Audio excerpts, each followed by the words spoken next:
തൊട്ടടുത്ത് നിൽക്കുന്ന പയ്യനാണോ?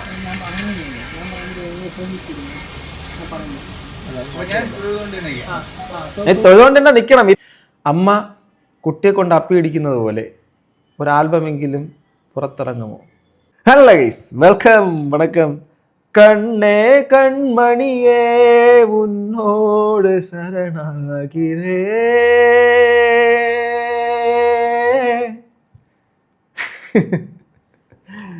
എൻ്റെ രേണു എന്താ പറയുക, ഇത് ഈ ഒരു വിഷയത്തിലേക്ക്, അതായത് രേണുവിൻ്റെ ഫേസ്ബുക്കൊക്കെ അടിച്ചു പോയി, ഇത് അതിനെക്കുറിച്ചിട്ടുള്ള സംഭവങ്ങളൊക്കെയാണ്. പക്ഷേ അതിൻ്റെ തുടക്കത്തിൽ ഞാനൊരു കാര്യം പറയാം. കഴിഞ്ഞ ദിവസം നമ്മുടെ സുഹൃത്ത്, നമ്മുടെ ക്ലിനിക്കൽ സൈക്കോളജിസ്റ്റാണ്, എൻ്റെ വളരെ അടുത്തൊരു സുഹൃത്താണ്.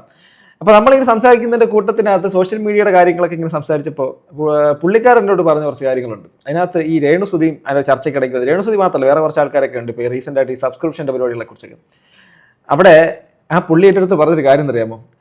എടാ, നിനക്കൊരു കാര്യം അറിയോ, ഈ പുള്ളിക്കാരി ഉണ്ടല്ലോ, ഇവരോട് ഇത് പറയാൻ പറ്റുമെങ്കിൽ, അറിയാൻ പറ്റുമെങ്കിൽ ഒന്ന് പറഞ്ഞേക്കാൻ പറഞ്ഞു. ഇവരിങ്ങനെ തന്നെ തുടരണമെന്ന്. കാരണം എന്തറിയാമോ, ഈ ഒരു കാരണം കൊണ്ട് മാത്രം അവർക്ക് ഇനി ഉയർച്ചയിലേക്ക് പോകാൻ വേണ്ടിയിട്ട് പറ്റും. അതായത് ഞാൻ മുമ്പ് എൻ്റെ വീട്ടിലൊക്കെ പറഞ്ഞ സെയിം പരിപാടി തന്നെ. അതായത് ആ കമൻറ്റ് ബോക്സ് നോക്കൂ, പുള്ളി പറയുന്നതാണ്, ആ കമൻറ്റ് ബോക്സ് നോക്കൂ, ഇവർക്ക് തലയ്ക്ക് സുഖമില്ലെന്ന്, ഇവർ സാമൂഹികമായിട്ട് ദോഷം ചെയ്യുന്ന ഒരാളാണെന്ന് പറഞ്ഞിട്ട് ഇവർക്കെതിരെ പറയുന്നവരുടെ ആ ഒരു സ്റ്റാൻഡേർഡും അവരുടെ ഒരു ലെവൽ ഓഫ് ടോക്കിംഗ് നോക്കിക്കഴിഞ്ഞാൽ അവർക്കാണോ പ്രശ്നം, ഇവർക്കാണോ പ്രശ്നം? അപ്പം പുള്ളി തന്നെ പറയുന്നതാ, ഈ പുള്ളിക്കാരെ നിലനിർത്തുന്നത് ഇവരാണ്. അതുകൊണ്ട് ഇത് ഇങ്ങനെ തുടർന്നു കഴിഞ്ഞാൽ ഇവർ ഇനി വിജയിക്കുമെന്നാണ് പറയുന്നത്.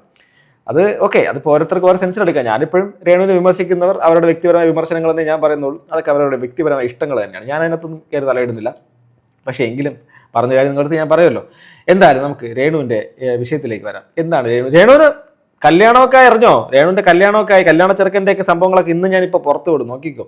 അതായത് 31,000-ഓളം ഫോളോവേഴ്സ് ഉള്ള രേണുസുതിയുടെ ഫേസ്ബുക്ക് അക്കൗണ്ട് സോഷ്യൽ മീഡിയയിൽ നിന്നും അപ്രത്യക്ഷമായിരിക്കുന്ന രേണുവിൻ്റെ ഫേസ്ബുക്ക് അക്കൗണ്ടിൻ്റെ പേരിൻ്റെ സ്ഥാനത്ത് നിലവിൽ അനുശ്രീ പി എന്ന പേര് മാത്രമാണ് കാണാനാവുന്നത്. അതെങ്ങനെ? ഓക്കെ, പേര് മാറിയതിനോടൊപ്പം പോസ്റ്റ് ചെയ്ത സകല ഫോട്ടോകളും വീഡിയോകളും അപ്രത്യക്ഷമായി. ഇത് ആരെങ്കിലും അക്കൗണ്ട് ഹാക്ക് ചെയ്തപ്പോൾ കൊടുത്ത പണിയാണോ, അതോ തൻ്റെ ഹേറ്റേഴ്സിനെ ട്രോളാൻ രേണു തന്നെ ചെയ്ത കരവിരുതാണോ എന്ന് വ്യക്തമല്ല. അങ്ങനെയാണെങ്കിൽ രേണുവിന് കൈയടിക്കും. പിന്നെ കാരണം ഫേസ്ബുക്ക് അക്കൗണ്ട് പേര് മാറി മണിക്കൂർ കഴിഞ്ഞിട്ടും രേണു മറ്റൊരു സോഷ്യൽ മീഡിയ പ്ലാറ്റ്ഫോമിൽ ഇതിനെപ്പറ്റി പ്രതികരിച്ചിട്ടില്ല. എന്താണ് സംഭവം എന്ന് നിലവിൽ വ്യക്തമല്ല. പക്ഷേ രേണുവിനെ ഇഷ്ടമല്ലാത്ത ആൾക്കാരെ സംബന്ധിച്ചിടത്തോളം അവരെ ഏറ്റവും കൂടുതൽ സന്തോഷിപ്പിച്ച വാർത്ത കൂടിയാണ് ഇത് പറഞ്ഞിട്ടാണ് ഈ ഒരു പോസ്റ്റ് വന്നിരിക്കുന്നത്. ആലോചിച്ച് നോക്കണം, പുള്ളിക്കാരത്തിയുടെ പേജുകൾ എന്ന് വെച്ചാൽ ടെക്നിക്കലി പേജുകളുടെയൊക്കെ ചില ചേഞ്ചസ് ഒക്കെ വരുത്തുമ്പോൾ നമ്മുടെ ആ ഒരു പേജിന് പേര് മാറ്റം, മറ്റ് പല കാര്യങ്ങൾ ചെയ്യുന്ന സമയത്ത് ചില ടെക്നിക്കലി കുറച്ചധികം ഇൻവിസിബിലിറ്റി അതിനകത്തുണ്ടാകും. അത് ചിലപ്പോൾ 48 hours എടുക്കും, ചിലപ്പോൾ സമയങ്ങളെടുക്കും. അതൊക്കെ നോക്കാം ടെക്നിക്കൽ ടീംസിന്, അവരെപ്പോലുള്ള ആൾക്കാരൊക്കെ അതിനെ ടെക്നിക്കൽ ടീമിനെയൊക്കെ വെച്ചിട്ടുണ്ടാകും. തീർച്ചയായിട്ടും അത് പെട്ടെന്ന് വരുന്ന കാര്യം. പക്ഷേ അതിനെക്കുറിച്ച് ആകുലപ്പെടുന്ന ഒരു സമൂഹം നമുക്കിടയിൽ ഉണ്ടെന്നുള്ളത് ആലോചിക്കണം. അതാണ് രേണുസുതിയുടെ വിജയം എന്ന് പറയുന്നത്. ഇപ്പോൾ മോഹൻലാൽ ഇന്ന് മറ്റു ഒരു കാര്യം ചെയ്താലും, മമ്മൂട്ടി ഒരു കാര്യം ചെയ്തിട്ടില്ലെങ്കിലും, അത് ചെയ്താലും ചർച്ച ചെയ്തില്ലെങ്കിലും, രേണുസുതി ഒരു കാര്യം ചെയ്താൽ ചർച്ച ചെയ്യുന്നൊരു വലിയ സമൂഹം നമുക്കിടയിലുണ്ട്. എന്തല്ലേ? റഷ്യയിൽ യുദ്ധം നടക്കുകയാണ്, യുക്രൈനിൽ യുദ്ധം നടക്കുകയാണ്, ഇവിടെ കേരളത്തിൽ അടി നടക്കുകയാണ്, പലതും നടക്കുകയാണ്, ദുരന്തങ്ങൾ നടക്കുകയാണ്, മറ്റ് പലതും സംഭവിക്കുന്നുണ്ട്. പക്ഷെ അതൊന്നും അല്ലെങ്കിൽ നമ്മുടെ ആൾക്കാർക്ക് ഇതൊരു രസമാണ്. സജനാ കേ തനനേ ഇത്നാ ലഗേ. ഓക്കെ, എൻ്റെ ഫേസ്ബുക്ക് അക്കൗണ്ട് തിരിച്ചു തവണ സുക്കർ ഉണ്ടെന്ന് പറഞ്ഞിട്ട് ഒരു ഫോട്ടോ കിട്ടിയിട്ടുണ്ട്. ഇതാണ് സാധനം, രേണുസുതി ഒഫീഷ്യൽ. ഓക്കെ, അനുശ്രീ പി എന്ന് പറഞ്ഞിട്ട്. അതിനകത്ത് ഇത് ഇവൾ തന്നെ സ്വയം ചെയ്തതാണെന്ന് തന്നെ കരുതാം. കാരണം അവളെ മാക്സിമം വളഞ്ഞിട്ട് ഉപദ്രവിക്കുന്നു എന്ന് സ്ഥാപിക്കാനുള്ള സൈക്കോളജിക്കൽ മൂവ് അത്രയേ ഉള്ളൂ. അങ്ങനെ ആവട്ടെ എന്ന് പറയുന്നത് എന്തിനാണ് പുള്ളിക്കാർ? എനിക്ക് മനസ്സിലാവുന്നില്ല. അവരെ സംബന്ധിച്ചിടത്തോളം അവരിപ്പോൾ എനിക്ക് തോന്നുന്നു പരമാവധി സ്ട്രോങ് ആയിട്ടുണ്ടാവാൻ സാധ്യത. നമുക്കിപ്പം ഒരു കാലത്ത് നമ്മൾ കേട്ടിട്ടില്ല, ചില വിപ്ലവങ്ങളെക്കുറിച്ച് കേട്ടിട്ടില്ല. ഉടമകളെ ആക്രമിക്കുന്ന രീതിയിലേക്ക് വന്ന ചരിത്രങ്ങളുണ്ട്. ഒരുപാട് വിപ്ലവങ്ങളുണ്ട്. നമ്മുടെ ലോകത്തിലെ റവല്യൂഷൻസ് ഉണ്ട്. ഒരുപാട് ഇങ്ങനെ നടന്നു കഴിഞ്ഞാൽ അത് അവസാനം ആ ഒരു വ്യക്തി അതിന് ശേഷം വരുന്നൊരു വരവ് വേറെ ലെവലിലായിരിക്കും. ഇവരുടെ ഒരു സംഭവം വെച്ച് നോക്കുമ്പം ഇവരുടെ എന്താണ്, ഇവർ ഗർഭധാരണം നടത്തി, സുതിയെ മറ്റേ വേറെ എന്തോ സംഭവങ്ങൾ, പിന്നെ പലതും. ഇപ്പോൾ ഈ ഇടയ്ക്ക് ഗോൾഡ് സ്മഗ്ലിംഗ് അടക്കമുള്ള കാര്യങ്ങളൊക്കെ വന്നു. ഞാനപ്പോൾ ആലോചിക്കുന്നത്, നമ്മുടെ ഇവിടുത്തെ സിസ്റ്റം, നമ്മുടെ കേന്ദ്ര ഗവൺമെൻറ് അല്ലെങ്കിൽ നമ്മുടെ അവിടെ നിന്ന് ഈ ഒരു സംവിധാനങ്ങളൊക്കെ CIS ഉദ്യോഗസ്ഥന്മാരടക്കമുള്ള ആൾക്കാരൊക്കെ അത്രത്തോളമൊക്കെ കഴിവുകെട്ടവരാണോ? അപ്പോൾ ഈ രേണുസുതിയെപ്പോലുള്ള ആൾക്കാരൊക്കെ ഇനി ഇവിടെ കയറ്റിക്കൊണ്ട് വരുമെന്നാണ് പറയുന്നത്. എനിക്ക് മനസ്സിലാവുന്നില്ല. ആ ശരീരം നമുക്കറിയാമല്ലോ, അതിനകത്ത് കൊള്ളുന്ന ഗോൾഡിനെ കുറിച്ച് ഒന്ന് ആലോചിച്ച് നോക്കുക. എനിവേ എന്തായാലും അതൊക്കെ ഉണ്ടെങ്കിലൊക്കെ പുറത്ത് വരട്ടെ, അല്ലാതെ ഞാൻ എന്താ പറയുക, നമുക്കറിയാത്ത കാര്യമാണ്. പിന്നെ ഓക്കെ, അപ്പൊ അങ്ങനെ ഒരുപാട് ആരോപണങ്ങൾ ഇങ്ങനെ കേട്ട് ആണെന്ന നിലയ്ക്ക് അവരിനി നോക്കുന്ന പറയുമ്പോൾ ഇനി എന്ത് കേൾക്കാനാ, നാറാവുന്നുള്ളതും പറയാവുന്നുള്ളതും കേൾക്കാവുന്നുള്ളതിന് പരമാവധി ആയിക്കഴിഞ്ഞു. ഇനിയുള്ളതെന്ന് വെച്ചാൽ ഒറ്റ വഴിയേ ഉള്ളൂ. ഇനി തന്നെ ഇഷ്ടപ്പെടുന്ന, തന്നെ സ്നേഹിക്കുന്ന ആൾക്കാരുണ്ട് കുറച്ച് പേരെങ്കിലും, അങ്ങോട്ട് മുന്നോട്ട് പോവുക. അങ്ങനെ വരുമ്പോഴേക്കും ഹെയ്റ്റ് എന്നുള്ള സാധനം പിന്നെ ഫ്യൂച്ചറിൽ അവർക്കൊരു നല്ലൊരു ഡെപ്പോസിറ്റായിട്ട് മാറി അവർക്ക് വളരെ വളർച്ച കൊടുക്കുകയുള്ളൂ. ഇനി അവർക്ക് നെഗറ്റീവ് അവർക്ക് ഒന്നും സംഭവിക്കാനില്ല. നമ്മളെപ്പോലുള്ള കോണ്ടന്റ് ക്രിയേറ്റേഴ്സ് ഇതിനെടുത്ത് വെച്ച് സംസാരിച്ചു കഴിഞ്ഞാൽ, ഞാൻ കുറച്ച് കാലം മുമ്പ് പറഞ്ഞില്ലേ, ഇവർ രേഷ്മ പി തങ്കച്ചൻ എന്നുള്ളൊരു സംഭവം രേണു സുധി എന്നുള്ള കാര്യം മാറ്റണമെന്ന്. രേണു സുധി എന്നുള്ള പേരിൽ നിന്നും രേഷ്മ പി തങ്കച്ചൻ എന്നുള്ള സംഭവം ഒഫീഷ്യൽ ഐഡിയിലേക്ക് മാറി. എന്നിട്ടും രേണു സുധി എന്നുള്ളതല്ലേ കോണ്ടന്റ്, എല്ലായിടത്തും രേണു സുധി എന്നല്ലേ വരുന്നത്. ഞാൻ അന്നും പറഞ്ഞിരുന്നു അതങ്ങനെ വരും. കാരണം രേണു സുധി എന്ന് പറയുന്ന പേര് വെച്ചാലേ ആ കോണ്ടന്റിന് റീച്ച് കിട്ടുള്ളൂ, അതിനുള്ള റവന്യൂ കിട്ടുള്ളൂ. അതാണ് എൻ്റെ പിന്നിലെ സംഭവം. അതങ്ങനെ വരുള്ളൂ. മറ്റതൊക്കെ വേറെ നൈസ് പരിപാടിയാണ്. ഈ പാവത്തിന് ഇങ്ങനെ ദ്രോഹിക്കുന്നതിൽ എന്ത് സുഖമാണ് ഉള്ളത് മനസ്സിലാവുന്നില്ല. ഇവിടെ എവിടെയാണ് ദ്രോഹം എന്ന് പറയുന്നു. രേണുവിൻ്റെ ഓഞ്ഞ നാടകം മലയാളികൾ ഇനിയും കാണാൻ കിടക്കുന്നേ ഉള്ളൂ. നമ്മൾ ആലോചിച്ച് നോക്കണം. ഇപ്പോഴും ആൾക്കാർ ഇതിന് വളരെ ക്യൂരിയസ് ആണ്. ഇവരുടെ ഒരു കാര്യത്തിനെ കുറിച്ച് രാവിലെ ഉറക്കമുളയ്ക്കുന്നു. നമ്മുടെ പുള്ളിക്കാരൻ പറഞ്ഞു, അവർ എണീക്കുന്ന സമയം മുതൽ ഈ രേണു സുധി എന്ത് ചെയ്യുന്നതാണ് ചിന്തിക്കുന്നത്. സ്വന്തം വീടിൻ്റെ അകത്തുള്ള കാര്യങ്ങളോ ചുറ്റുപാടുള്ള കാര്യങ്ങളോ തൻ്റെ സാമൂഹിക ജീവിതമോ തനിക്ക് മുന്നോട്ട് പോകേണ്ട ജീവിതത്തിനെ കുറിച്ചോ, തൻ്റെ ജീവിതം ഇനി ഒരു കുറച്ച് വർഷങ്ങളും കൂടെ മാത്രമേ അവശേഷിക്കുന്നുള്ളൂ. ഒരു 40 വയസ്സും കഴിഞ്ഞ ഒരാളാണെങ്കിൽ ഏതാണ്ട് 10,000 ദിവസങ്ങൾ കടന്നുപോയി. അതിനൊരു 20 വർഷം കൂടെ മാത്രം ജീവിക്കുന്നുവെങ്കിൽ ആ ഒരു കാൽക്കുലേഷൻ നടത്തി കഴിഞ്ഞാൽ ഒരു 5,000-7,000 ദിവസങ്ങൾ മാത്രമാണ് നമുക്ക് ഈ ഭൂമിയിലെ ജീവിതം. അപ്പം നമുക്ക് അതൊന്നും നോക്കാൻ സമയമില്ലെങ്കിൽ നമുക്ക് ആ സമയം കൂടെ നമ്മൾ പരമാവധി രേണു സുധിയുടെ കാര്യങ്ങൾ ഇങ്ങനെ ആലോചിച്ച് തലയ്ക്കകത്തിട്ട് ഇങ്ങനെ മറ്റേ വറചട്ടിയിലിട്ടിട്ട് ഇങ്ങനെ വറക്കുന്നത് പോലെ സ്വന്തം തലച്ചോറ് ഇങ്ങനെ വേവിച്ച് അതിൻ്റെ അകത്ത് ഇങ്ങനെ ഫ്രസ്ട്രേറ്റഡായി അതിനകത്ത് ഇങ്ങനെ ഉരുകി രേണു സുധിയെ കണ്ടില്ലേ. ആക്ച്വലി ഇതൊന്നും ഞാൻ ഇപ്പോഴും സ്റ്റിൽ ഞാൻ പറയുന്നു, നിങ്ങൾ അങ്ങനെ ചിന്തിക്കുന്ന, അവരെക്കുറിച്ച് ചിന്തിച്ചുകൊണ്ടിരിക്കുന്ന ആരാണെങ്കിൽ നിങ്ങൾക്ക് കാര്യമായ പ്രശ്നമുണ്ട്, തകരാറാണ്. കാരണം നിങ്ങൾ അവരെ എന്നല്ല ആരെക്കുറിച്ചാണെങ്കിലും.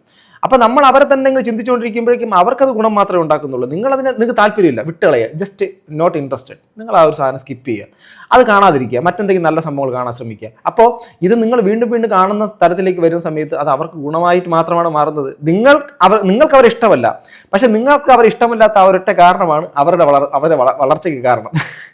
കോമൺ സെൻസ് ആണ്. Very good. നിന്റെ മോന്ത കാണാൻ പരട്ടക്കളവി എന്നൊക്കെ പറയുന്നു.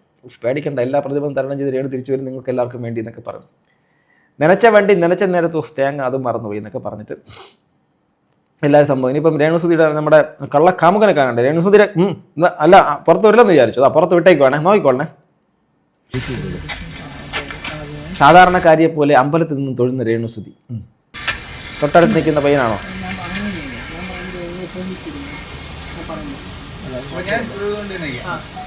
തൊഴുതുകൊണ്ട് തന്നെ നിൽക്കണം. ഇപ്പൊ ആൾക്കാർ പിടിച്ച് ഏറി കയറ്റുള്ളതാണ്.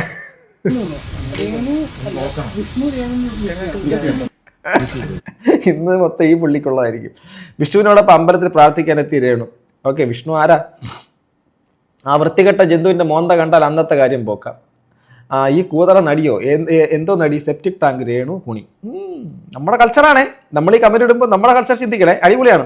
ആ ക്ഷേത്രത്തിലെ പ്രതിഷ്ഠ അവിടെ ഉണ്ടോ എന്ന് നോക്കണേ. ഭഗവാൻ ഓടി ഇന്ത്യ കടന്നു പോകരുത് ഈ കൂതറയെ കണ്ട്. എനിക്ക് വയ്യ. ഈ കിളവിയുടെ മുഖത്ത് നോക്കിയാൽ കുറഞ്ഞത് 60 വയസ്സ് തോന്നുമല്ലോ. മോന്ത കണ്ടാൽ വേറെ ഒന്നും കാണണ്ട. ആ അമ്പലം കൂടി നശിപ്പിക്കാൻ വന്നു. ഇവളെ കണ്ടാൽ ഹിജടകളെ പോലെ. എന്തുവാ ഇങ്ങനെയൊക്കെ സംസാരിക്കുന്നത്? ഹിജടകളോ?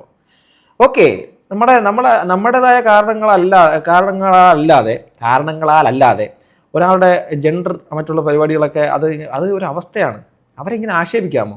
ഓക്കെ, ട്രെയിനിലൊക്കെ യാത്ര ചെയ്യുന്ന സമയത്തും മറ്റു ചില സ്ഥലങ്ങളിലൊക്കെ യാത്ര ചെയ്യുന്ന സമയത്തും ചില ട്രാൻസ്ജെൻഡേഴ്സിൻ്റെ സൈഡിൽ നിന്ന് ചില ബുദ്ധിമുട്ടുകൾ എനിക്ക് നേരിടേണ്ടി വന്നിട്ടുണ്ട്. ഈ കൈയടിച്ചിട്ട് പൈസ തട്ടി പറിക്കുക, അങ്ങനെയൊക്കെയുള്ള കുറേ പരിപാടികളൊക്കെ. ബട്ട് അല്ലാത്ത ആൾക്കാരുണ്ട്, റിയലായിട്ട് ഈ ട്രാൻസ്ജെൻഡേഴ്സ് ആയിട്ടുള്ള ആൾക്കാരുണ്ട്. അവരുടെ ഒരു അവസ്ഥയാണത്. അതിനെ പരിഹസിക്കാനൊന്നും പാടില്ല. ഹിജട എന്ന് പറയുന്ന ഒരു ടോട്ടൽ ഒരു ജനറൽ സ്റ്റേറ്റ്മെൻറ്റാണ്. ഹിജടകളെ പോലെ. ഇതിന് മാത്രം എന്ത് മഹാഭാവമാണ്, ഞങ്ങൾ എന്ത് ചെയ്തു? ഈ ഇര അമ്പലം നശിപ്പിക്കും. ഇരയോ? ഇര തെറിയായിരുന്നു. ഇതാരാണ് കാണുന്നത്? ടെലിഫിലിമാണോ? ഇവളുടെ വീഡിയോ പുറത്തു വിടരുത്, കാരണം വിദേശത്തുള്ളവർ കരുത് ഇതാണ് കേരളമെന്ന്. അല്ലെങ്കിൽ പിന്നെ കമൻ്റ് ഇടുന്നതൊക്കെ കണ്ടാൽ ഭയങ്കര രസമാണ്.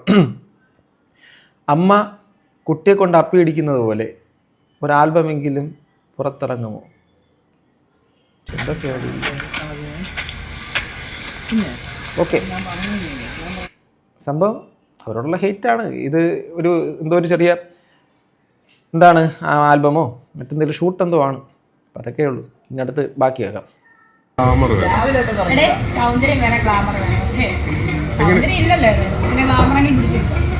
സൗന്ദര്യം ഇല്ലാത്ത ഒരാൾക്ക് ഗ്ലാമർ വരില്ല. നമ്മുടെ മനസ്സിലാണ് സൗന്ദര്യം. എന്റെ മനസ്സ് വായിച്ചറിയാവുന്നവര് വായിച്ചറിയാം, അല്ലാത്തവരവിടെ ഇരിക്കും ചോദിച്ചോണ്ട് ഇങ്ങനെ ചോദിച്ചോണ്ടിരിക്കും. രേണു ഇപ്പോൾ കുറച്ച് പണ്ടത്തിനെക്കാട്ടി കുറച്ചധികം മാറ്റം വന്നിട്ടുണ്ടോ എനിക്ക് തോന്നുന്നു കേട്ടോ. മൊത്തത്തിൽ അവരിപ്പോൾ ട്രീറ്റ്മെൻ്റ് ഒക്കെ എടുക്കുന്നു തോന്നുന്നു, സ്കിന്നൊക്കെ കെയർ ചെയ്യുന്നുണ്ടെന്ന് തോന്നുന്നു. അപ്പോൾ അത്യാവശ്യം പൈസ ഉണ്ട്, അതുകൊണ്ട് തന്നെ സബ്സ്ക്രിപ്ഷൻ ഉള്ളതുകൊണ്ട് രേണുവിന് സ്വാഭാവികമായിട്ട് രേണുവിന് ആ ഒരു ശരീരം മെയിൻറ്റെയിൻ ചെയ്യേണ്ട ആവശ്യം കൂടെ ഉണ്ട് അല്ലേ. സൗന്ദര്യം ഗ്ലാമറും വേറെ തന്നെ കേട്ടോ, അത് വേറെ കാര്യം. ബ്ലോക്ക് ചെയ്തിട്ട് ഈ നാറി ചാനൽ വീണ്ടും വരുന്നില്ല, പൂർണ്ണമായി ഒഴിവാക്കാൻ എന്താ ചെയ്യേണ്ടത്?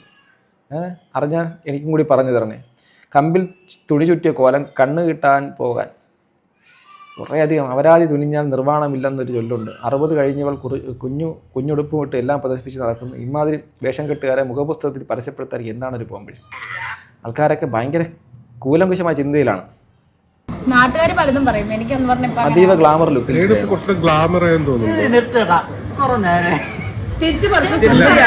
സൗന്ദര്യം വേറെ ഗ്ലാമർ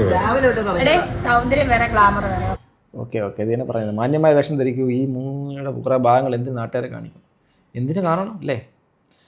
എനിവേ, ഇപ്പം നിങ്ങൾ നിങ്ങളുടെ അഭിപ്രായം പറയുന്നു, രേണുവിൻ്റെ രീതിയിൽ അവരുടെ ജീവിക്കുന്നു. ഞാനിതിനകത്ത് എൻ്റെ അഭിപ്രായം കൂടെ പറയുന്നത് അത്രയൊക്കെ തന്നെ ഉള്ളൂ. എന്തായിരുന്നാലും ഈ രേണുസുതിയുടെ സംഭവങ്ങൾ വീണ്ടും നമ്മൾ എന്നും തുറന്നു കഴിഞ്ഞാൽ ഇത് വരുന്നതിൻ്റെ കാരണം അത് കാണാനുള്ള കാഴ്ചക്കാരുടെ ഉണ്ട് എന്നുള്ളത് കൊണ്ട് തന്നെയാണ്. അവരെ കാണാനുള്ള ആൾക്കാരില്ല എങ്കിൽ അവർ ആ ഒരു സ്ഥലത്ത് നിന്ന് അപ്രത്യക്ഷമാകും.